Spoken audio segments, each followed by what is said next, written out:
జై సీతారాం. చాలామంది భయంతో కాపురం చేస్తారు. సమాజానికి భయపడి కొందరు, భర్తకు భయపడి కొందరు. పశుబలం ఉంటుంది కదా, కొడతాడని భయం. ఆ భయం పైకి కనపడకుండా పెంకితనం చేస్తూ భర్తను లొంగ తీసుకుంటారు. భర్త మీద వ్యామోహంతో కాదు, గౌరవంతో అసలే కాదు, కేవలం భయంతో. ద్వేషాన్ని కడుపులోనే దాచుకుంటారు.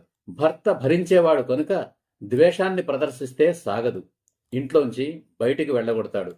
అందుకని భర్త మీద కోపాన్ని అత్త మీద చూపుతారు. విచిత్రం ఏమిటంటే భర్తలపై ద్వేషాన్ని కడుపులోనే దాచుకొని భయంతో కాపురాలు చేస్తున్న వాళ్ళందరూ పతివ్రతలే. పరపురుషుడి వైపు కన్నెత్తి చూడరు. పతివ్రత పతివ్రతే, ద్వేషం ద్వేషమే. ఇది ఈనాటిది కాదు, తరతరాలుగా వస్తోంది. ఇది నమ్మశక్యం కాని నిజం, నిప్పులాంటి నిజం. అసూయ పుట్టి ఆడది పుట్టింది అంటారు. అసూయ ఎవరి మీద? పక్కింటి ఆవిడ మీద అసూయ వల్ల తనకు ప్రయోజనం ఏమిటి? ఇతరులకు నష్టం ఏమిటి? ఏమీ లేదు. అయిన వాళ్ల మీద అసూయ వల్లనే అందరికీ నష్టం. అలాగే ఆడవాళ్లకు ఆడవాళ్లే శత్రువులు అని కూడా అంటారు. శత్రుత్వం ఎవరి మీద?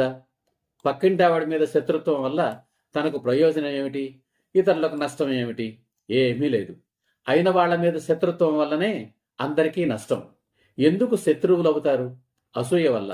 తన భర్త తప్ప ప్రపంచంలోని పురుషులందరూ ప్రయోజకులే అనే అసూయ వల్ల అలా జరుగుతోంది.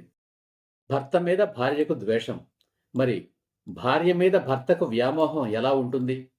తన తల్లిని ద్వేషించే భార్యపై భర్తకు వ్యామోహం ఎలా ఉంటుంది? మొదట్లో భార్య మీద వ్యామోహం ఉన్నా అది కాలక్రమేణా ద్వేషంగా మారిపోతుంది. కానీ భార్య అవసరం. ఒకవేళ భార్య తనను వదలిపోతే సమాజంలో తన పరువు పోతుంది. అమ్మను దూరం చేసుకున్నా పర్వాలేదు, అమ్మకు నాన్న ఉన్నాడు కనుక. భార్య మీద ద్వేషం ఉన్నా ఆ ద్వేషాన్ని ప్రదర్శించకుండా అలాగే జీవితాన్ని నెట్టేస్తాడు భర్త.